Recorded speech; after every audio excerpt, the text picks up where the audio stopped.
malam Bapak Ibu, saudara-saudara.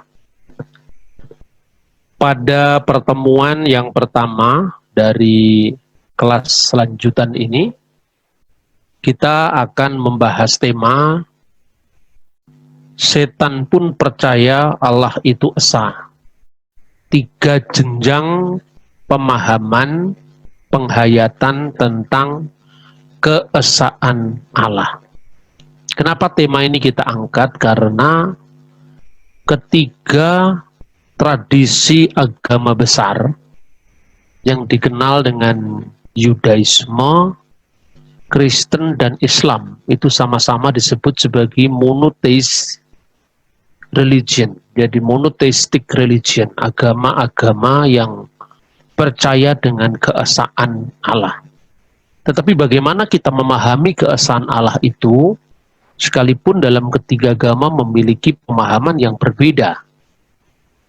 Tetapi sebenarnya ungkapan bahwa Allah itu esa sebetulnya ditekankan dan ada dalam ketiga agama. Dalam Islam disebut tauhid, meskipun kata ini juga tidak terbatas dipakai oleh saudara muslim, karena di dalam literatur Kristen yang berbahasa Arab juga memakai kata at-tauhid.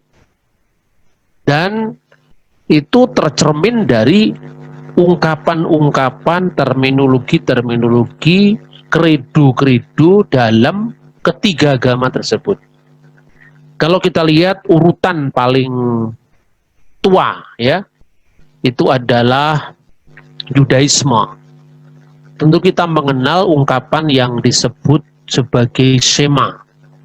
Shema itu berbunyi, dengarkanlah wahai Israel, Tuhan sembahan kita, Tuhan itu esa. Biasanya orang Yahudi mengajikan ini. Shema Israel, Adonai Elohenu, Adonai Echad. Jadi Adonai Elohenu, Ar-Rabbu ilahuna, Tuhan itu adalah sembahan kita. Rabbun Echad, Allah itu adalah esa. Dalam Islam juga ditekankan ungkapan yang sama. Mereka menyebut asyhadu alla ilaha illallah wa asyhadu anna Muhammad Rasulullah. Jadi pada kredo yang pertama itu sama, bahwa Allah itu esa. Tidak ada ilah selain Allah. Kemudian di dalam kekristenan juga sama. Kita mengenal yang disebut sebagai kanun al-iman atau dustur al-iman, yaitu pengakuan iman yang diawali dari ungkapan aku percaya akan satu Allah, ya, Bapa yang Maha Kuasa, Khalik langit dan bumi. Dalam iman Kristen pun ditekankan yang seperti itu. Bil haqiqatin nu'minu bi ilahin wahid. Sesungguhnya aku percaya akan satu Allah. Allah yang esa tentu saja. Tapi bagaimana kita menghayati itu? Jadi artinya semua agama dalam kitab suci masing-masing, secara khusus ini adalah Yahudi, Kristen, dan Islam. Tentu saya tidak membahas misalnya Hinduisme. Sekalipun dalam Hindu juga ungkapan yang mirip juga tentu ada, sekalipun dihayati agak jauh berbeda dengan 3 agama Semitik ini. Misalnya Ekam, Sat, Fripah, Bahuda, Wadanti. Dia yang satu disebut dengan berbagai macam nama. Ada Tuhan itu adalah Ekam Advityam, satu tak terbilang, tapi konteksnya sangat berbeda.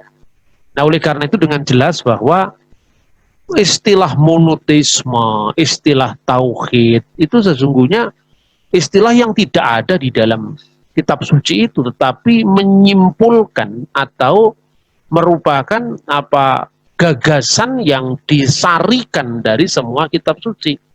Islam dari Al-Quran, Yahudi juga dari Tanakh, Torah, Nebim, Ketubim, Kristen juga dari tanah dan perjanjian baru.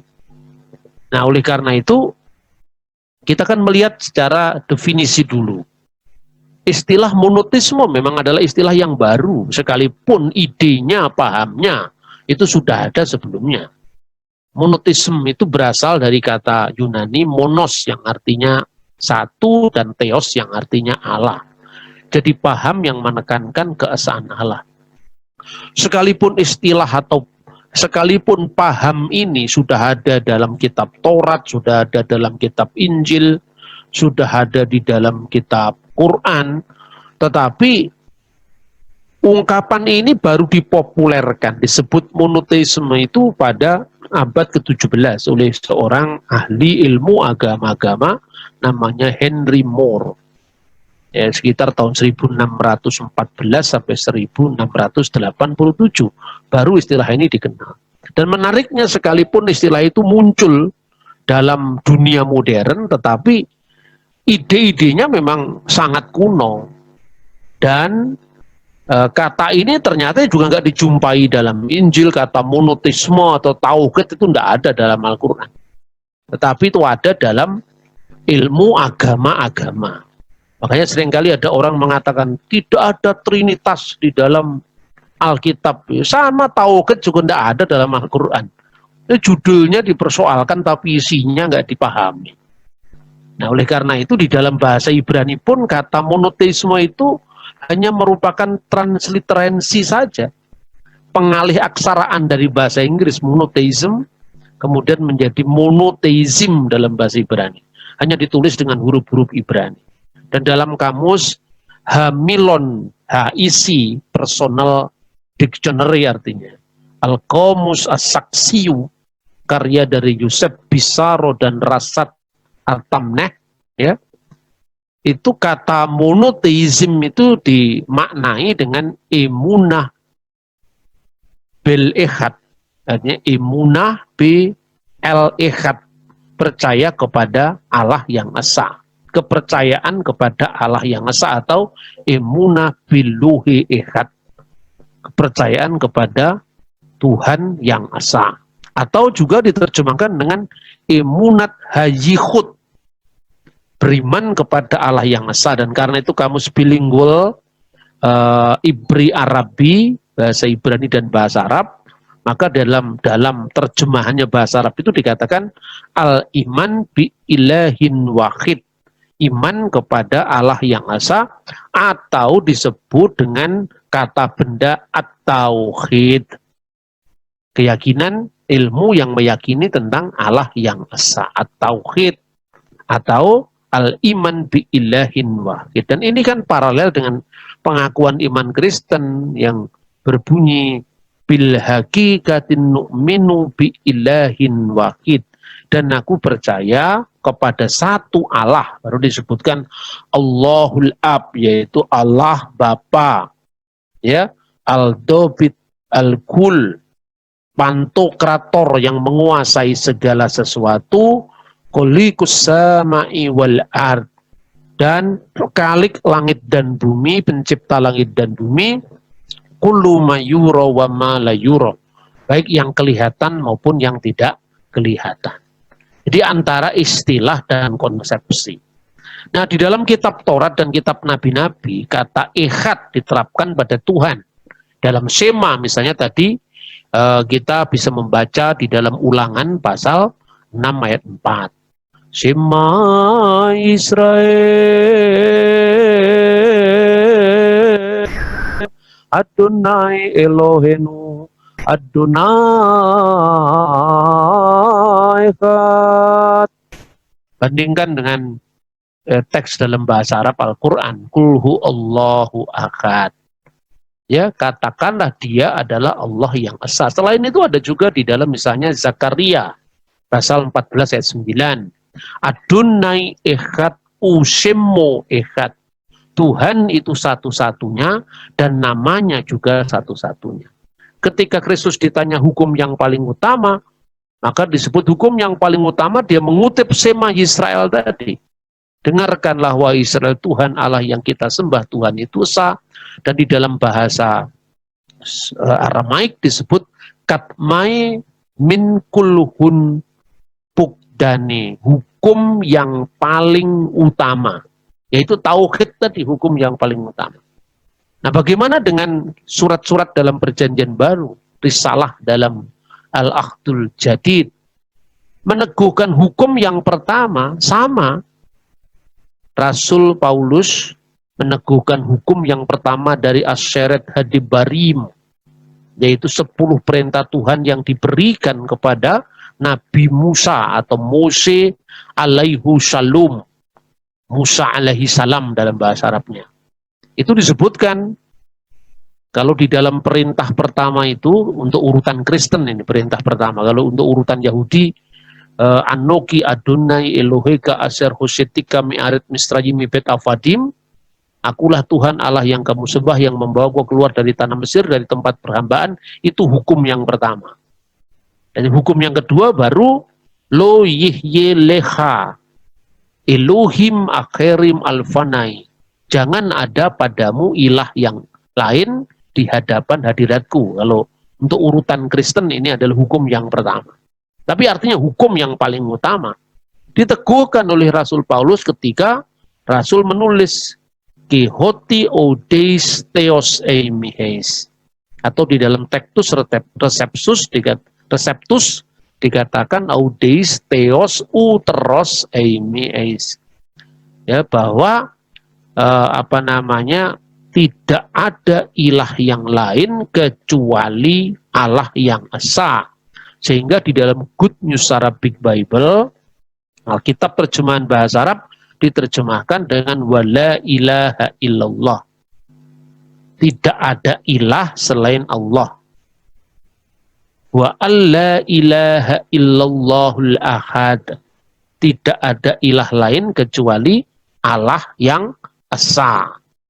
Itu terminologi-terminologi yang tidak asing bagi kekristenan, dan karena itu memang menjiwai ajaran Kristen itu sendiri, bukan hal yang sama sekali asing bagi iman Kristen. Makanya kalau kita mendengar bagaimana teks-teks Kristen bahasa Arab di Timur Tengah dibaca, tentu itu nuansanya akan berbeda. Jadi jarak budayanya tidak terlalu jauh.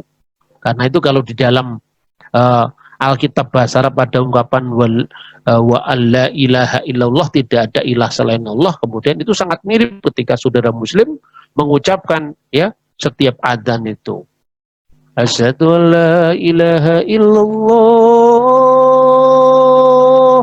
sama dengan yang tercatat di dalam Risalatu Bulus Rasulil Awal ila ahli Korintus, yaitu surat Rasul Paulus yang pertama kepada orang Korintus, wa alla ilaha illallahul ahad.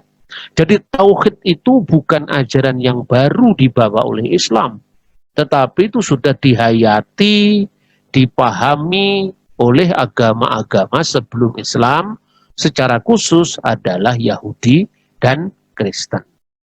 Nah, ini saudara-saudara, masalahnya apa sekarang dalam percaturan tiga agama, sehingga kita ini memberi judul setan pun percaya pada keesaan Allah. Di dalam surat Yakub pasal 2 ayat 19 dikatakan, Risalatu Yakub, ya, kamu percaya bahwa Allah itu esa, anta tu'minu anallahu wahid. Kamu percaya bahwa Allah itu esa, itu baik. Tapi setan-setan pun juga percaya itu dan gemetar. Setan itu kalau mendengar Allah itu esa juga gemetar. Jadi kalau sekedar kita hanya mengulang-ulang ungkapan Allah itu esa, Allah itu esa, tidak ada ilah selain Dia, seperti yang disebutkan dalam 1 Korintus itu, atau Shema Yisrael, ya setan sudah tahulah kalau Allah itu esa. Cuman begitu saja. Masalahnya sering apa? Keesaan Allah itu justru didistorsikan maknanya, hanya penegasan pada jumlah, tidak dihayati teologinya, tidak dilaksanakan ajarannya.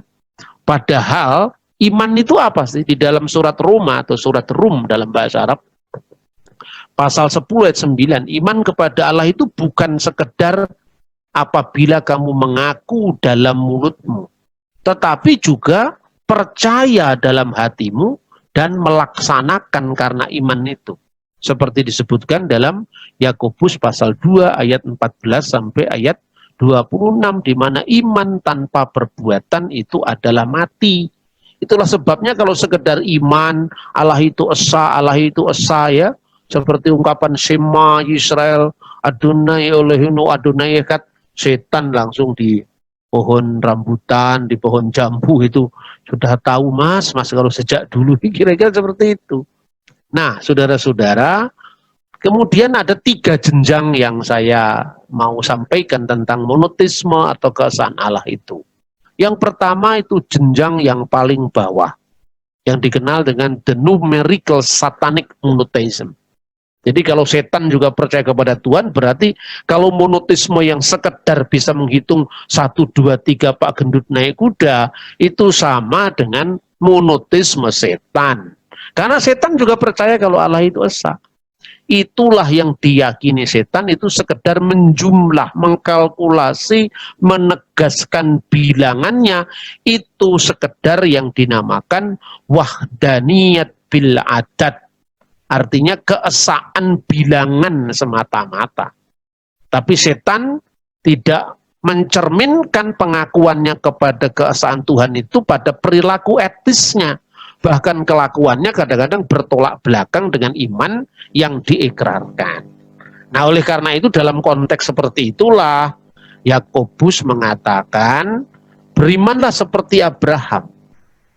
Dari tingkat numerical atau tingkat bilangan satanic monotheism harus ditingkatkan menjadi the ethical Abrahamic monotheism. Jadi iman Abraham yang etis. Iman sejati tidak sekedar mengeja bilangan esa, dan esa, tetapi serentak berbuat sesuai dengan iman tentang keesaan Tuhan itu. Kenapa?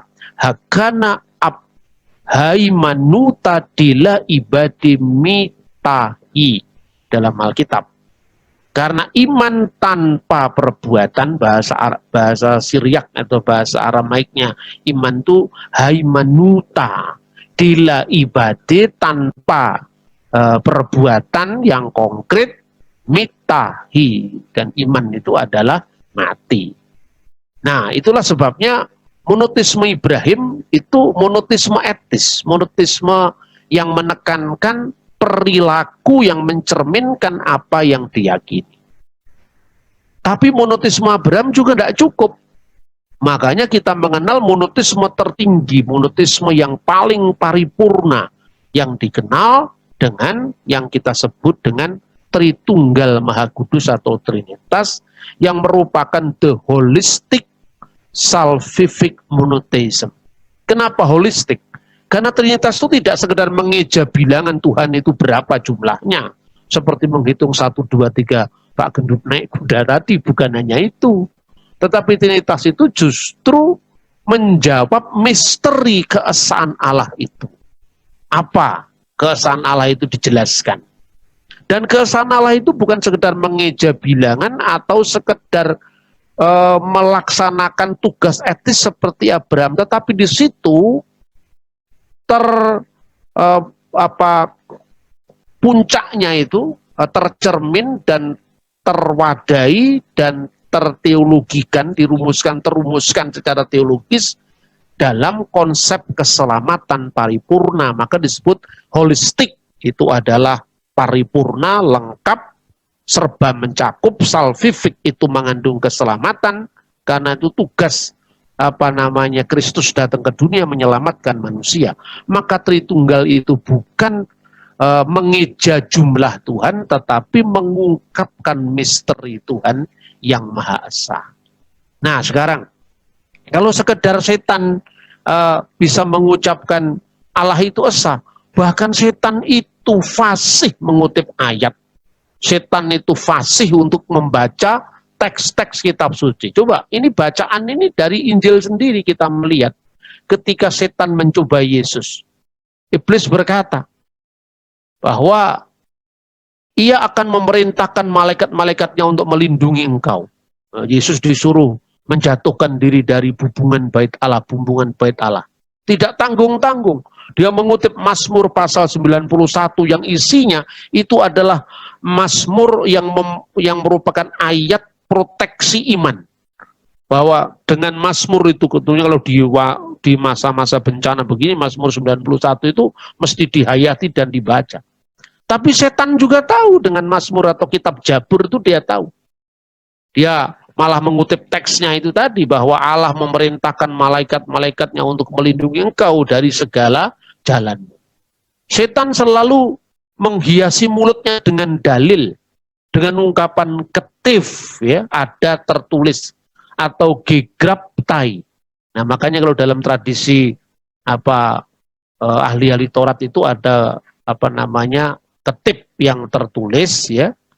Artinya apa? Karena selalu kalau ada dalil itu seperti telah tertulis begini-begini, seperti ada tertulis begini-begini. Itu dinamakan ketip, ya. Kemudian setan tidak hanya percaya keesaannya, tetapi juga hafal firman-firmannya. Mereka akan menatang engkau di atas tangannya, supaya kamu tidak jatuh. Itu juga dikutip dari Mazmur. Makanya sebetulnya kalau sekedar membaca ayat itu bukan kriteria seorang pemimpin agama, maka ayat itu kan bisa dihafal. Kata satu tembang Jawa, ya, itu sebetulnya sindiran terhadap formalisasi agama dan bentuk dari hipokritisme agama, hipokritnya agama, penghayatan kemunafikan agama. Saya tidak tahu itu di mana sumbernya, tetapi itu sangat terkenal, seperti seterkenalnya tembang semut ireng anak-anak sapi. Ya, tembangnya kira-kira seperti ini. Wonten malih satru luwih sekti. Ada musuh yang terlebih dari sakti. Kang manggen ing tengahe kawula, ngakune Brahmana luwih. Satru yang kelewat sakti ini munculnya di tengah-tengah umat, ya.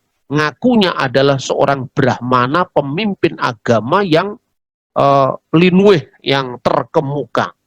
Yen ngucap tansah kekudung, kalau dia berbicara selalu ada ayatnya. Seperti para dedemit tadi, ada tertulis. Jatuhkanlah dirimu ke bawah, sebab ada tertulis, ya kan?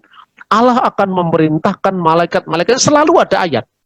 Mau makan ini boleh atau tidak, ada ayat. Melakukan ini boleh atau tidak, ada ayat. Selalu. Seperti dicontohkan oleh Syaitonir Rajim yang menggoda Yesus tadi. Dalil kadisara agami. Selalu dengan dalil-dalil agama, dalil-dalil hukum keagamaan. Nanging panggaweniro satemene luput. Tetapi perbuatannya sesungguhnya itu adalah keliru, salah itu. Agama kanggo pancatan, nah itu salahnya di situ. Agama hanya jadi pancatan, menjadi alasan, menjadi sarana ngrebut derajat pangkat lan ngebeki teleh agale warno. Agama hanya menjadi pancatan, menjadi sarana untuk merebut derajat, kehormatan, pangkat, dan ngebeki teleh itu artinya seperti ayam itu loh. Jadi manusia itu kalau sudah tidak ngerti halal haram, tidak ngerti ini riba atau harta yang baik, maka itu sama dengan ayam. Ayam itu disebut telih, bukan perut, ya. Dan akalnya itu macam-macam. Nah, itu sebetulnya monoteisme tingkat demit sebetulnya. Monoteisme tingkat setan. Nah, setan itu sombong, itu jelas takabur kan, setan itu sombong. Selain kita membaca Alkitab misalnya Yesaya 14 ayat 12 dalam tafsiran alegoris, itu dipahami sebagai kejatuhan dari setan, kejatuhan dari Helel bin Sakar, bintang timur putra fajar, maka juga ada satu buku yang menarik, itu kitab apokrif. Jadi kalau Anda tidak percaya ini tetap bisa masuk surga, karena ini buku apokrif. Ini bukan firman Tuhan, ini ditulis lebih merupakan sebuah komentari atas kekosongan hal-hal yang tidak tercatat di dalam firman Tuhan. Judul bukunya itu adalah Hayatu Adam wa Hawa. Ini ditulis pada abad ke-6. Jadi dikisahkan begini, Mikail keluar dan memanggil para malaikat dan berkata, sujudlah kepada gambar Allah. Ya, kharaja Mikailu wada'al malaikata qailan. Keluarlah malaikat Mikail itu dan memanggil para malaikat, da'al malaikatu qailan, dan mengatakan, asjudu li suratil ilah. Hendaklah kamu bersujud kepada gambar Allah. Maksudnya manusia, Adam yang diciptakan menurut gambar dan Allah, gambar dan rupa Allah. Seperti yang diperintahkan oleh Allah sendiri. Dan pertama-tama Mikail bersujud. Lalu ia memanggil saya, maksudnya ini saya, iblis ini. Dan berkata, aku bersujud pada gambar Tuhan Allah. Lalu setan menjawab, aku menjawab, tidak sudi aku bersujud pada Adam. Ketika Mikail terus mendesakku untuk sujud, aku berkata kepadanya, jangan memaksaku Mikail. Aku tidak akan bersujud kepada makhluk yang lebih rendah daripadaku. Sesungguhnya akulah yang tertua dari ciptaan Allah. Sebelum Adam dijadikan, kita lebih dulu dijadikan. Jadi Adamlah yang semestinya bersujud kepadaku. Ini sebuah buku yang berjudul Hayatu Adam wa Hawa dari abad ke-6 Masehi. Dan menarik sekali bahwa kisah ini juga diabadikan dalam Al-Quran tentang kesombongan setan ini. Misalnya disebutkan dalam surat Al-Baqarah ayat 34. Ya, di mana ketika kami berfirman kepada para malaikat, sujudlah kamu kepada Adam, maka sujudlah mereka, malaikat-malaikat itu, kecuali iblis yang enggan dan sombong, dan termasuk golongan orang-orang kafir. Dalam surah Al-A'raf ayat 12 juga sama. Alasannya setan itu apa? Anak khairun minhu, saya lebih baik daripada dia. Khalaqtani min narin. Ya, dia telah menciptakan aku dari api, wa khalaqtahu min tinin, dan engkau telah menciptakan Adam dari tanah. Makanya api dan tanah itu lebih tinggi api, makanya tidak mau saya sujud kepada Adam. Itu intinya apa? Kisah apokrif dan kisah Al-Quran ini artinya bahwa iblis itu ada kesombongan. Jadi kesombongan itu kan perilaku yang sesungguhnya sangat dimurkai Tuhan. Nah, saudara-saudara, ini gambaran tentang monoteisme setan atau monoteisme satanik ini. Sesungguhnya salah satu itu didorong oleh keyakinan bahwa dirinya paling baik, maka dia sombong merendahkan yang lain. Padahal yang dia lakukan itu hanya mengulang-ulang 1, 2, 3 tadi. Dia hanya bisa menunjukkan Tuhan itu satu, Tuhan itu satu. Nah terus kalau satu, terus apa faedahnya? Lalu kesatuan itu bagaimana? Ketika orang kesan memahami Allah itu satu dalam pengakuan iman kita, makanya pengakuan iman Kristen kan panjang sekali, bukannya sekedar seperti saudara Muslim yang sekedar 2 kalimat syahadat. Iman Kristen kan panjang sekali. Pertama kali bicara ya, aku beriman kepada satu-satunya Allah, ini one God, satu-satunya sembahan ya. God the Father, Allah Bapa, pencipta langit dan bumi, segala yang kelihatan dan yang tidak kelihatan. Tidak cukup sampai di situ. Kalau kita hanya mengatakan aku percaya akan satu Allah, yaitu Bapa yang Maha Kuasa, setan percaya. Maka ketika dikatakan bil hakikatin nu'minun bi ilahin wahid, seru mas, sudah tahu saya mas sejak dulu kalau Allah itu esa. Tapi begitu dibaca teks yang kedua, wa bin Robin Wahid Yesus Al-Masih, dan percaya akan satu Tuhan, satu junjungan agung, satu Rob, satu Lord, satu Adonai, yaitu Yesus Al-Masih, Yesus Kristus, Ibnullahul Wahid, anak Allah yang tunggal. Setan mulai mikir, ini arahnya kok semakin meruncing, arahnya ke saya ini gitu loh. Ya, ke apa Allah, anak Allah yang tunggal. Terus dijelaskan relasinya. Al-mauludu minal ab qabla kulli tuhur, yang dilahirkan dari Bapa sebelum segala abad. Ditegaskan pula status bagaimana firman Allah itu hubungannya dengan wujud Allah. Ilah min ilah, nur min nur, ilahun hak min ilahin hak. Ya, Allah dari Allah, terang dari terang, Allah sejati dari Allah sejati. Al-mauludu ghairul makhluk, yang dilahirkan tidak diciptakan. Sudah tidak ada kesempatan setan untuk menghantam kita. Karena apa? Pengakuan iman itu begitu rinci menjelaskan. Bukan sekedar jumlah Tuhan, tapi hakikat Tuhan yang disingkapkan melalui pengajaran holistik monoteisme tadi. Belum yang ketiga, untuk apa Yesus itu datang? Telah turun dari surga, ya, nazzala minas sama'i birohil kudus wa tajasada birohil kudus, yang menjadi manusia dari Roh Kudus. Bukan Roh Kudus itu Yesus, bukan. Jelas itu Roh Tuhan akan turun atasmu dan kuasa yang maha tinggi akan menaungi engkau.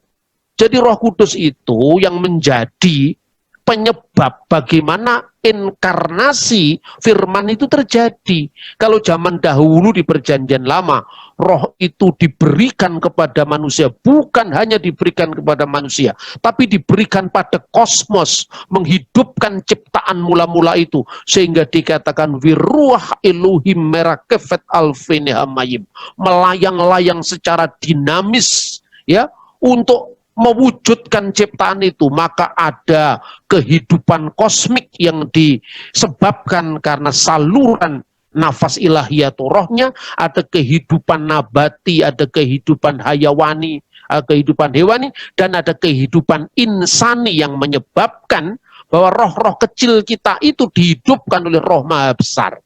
Begitu juga, itulah Adam yang pertama yang jatuh ke dalam dosa. Adam yang terakhir, yaitu Yesus Kristus, benar-benar menjadi manusia. Dan menjadi manusia itu karena apa? Tajasada birohil kudus. Sekali lagi, bukan Roh Kudus itu sama dengan Yesus. Bukan. Ya. Wa min Maryam al-Adroi, dan lahirnya itu dari anak darah Maria, wa ta'anas, dan menjadi manusia. Untuk apa firman itu menjadi manusia? Dijelaskan lagi, demi kita dan demi keselamatan kita. Caranya bagaimana? Telah menderita, disalibkan pada zaman pemerintahan Pontius Pilatus. Jelas-jelas itu fakta sejarah, karena ada nama penguasanya, dia matinya kapan, hari apa, tanggal berapa, lengkap ditulis. Baru kemudian setelah misi penyelamatan itu dikatakan apa? Dan aku percaya kepada Roh Kudus, wa birrohil kudus, ar-robul muhyi, ya, roh Tuhan yang menghidupkan. Hubungannya dengan Bapa, yang keluar dari Bapa, yang bersama-sama dengan Bapa disembah dan dimuliakan, dan seterusnya sampai munculnya apa yang disebut komunitas beriman, yang disebut kanisah wahidah, gereja yang satu, jamiah yang berlaku umum, yang Katolik, yang universal, yang muqaddasah, yang kudus, warasuliyah, dan bersifat apostolik. Setan nggak ada kesempatan lagi, otaknya sudah tertutup, kesempatan ngapusi atau memfitnah tidak ada. Tapi kalau sekedar pengakuan iman kita, Tuhan kita itu siapa namanya? Yesus, ya, setannya masih bisa bolak-balik, Trinitas diatur-atur sedikit, Trinitas dihujat-hujat sedikit. Karena apa? Karena masih ada kesempatan. Tapi kalau sudah rumusannya lengkap, ibarat undang-undang, Anda nggak bisa lagi dijerat oleh pasal yang menghindar dari jeratan pasal, karena jelas itu teksnya seperti apa. Itulah faedahnya kenapa pengakuan iman kita itu sangat-sangat rinci. Sebab kalau pengakuan iman hanya sekedar Tuhan kita itu siapa namanya? Yesus, tepuk tangan. Nah, itu orang bisa nafsir yang macam-macam kan. Makanya gereja-gereja modern itu jadi tidak karu-karuan. Karena apa? Setan masih ada kesempatan untuk ngacau lagi karena apa? Karena lewat rumusan-rumusan yang sangat longgar itu dan apa? Tidak setia kepada bapak-bapak pendahulu kita.